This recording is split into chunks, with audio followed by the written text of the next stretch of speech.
Katong bata pa ko, I was often called clumsy, tanga, and tapulan because I didn't know how to do household chores.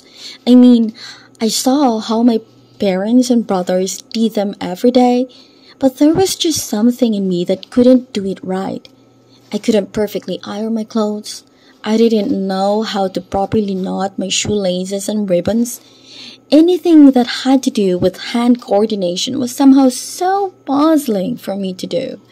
And until now, there are so few things I remain clumsy at. For example, I can't draw a perfectly straight line even when using a ruler.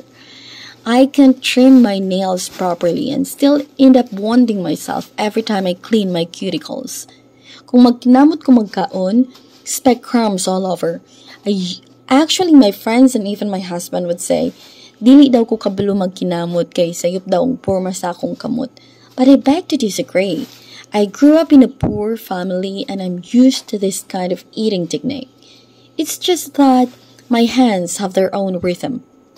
If you see my saucepan with crumbs or rice crumbs on it or spilled sauce around the saucer, please bear with me.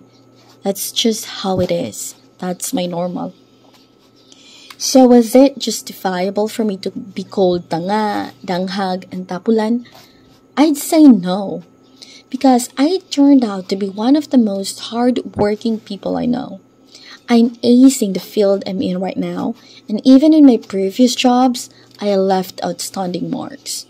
So let me just say I wasn't danghag, tanga, or tapulan back then. It wasn't just my forte.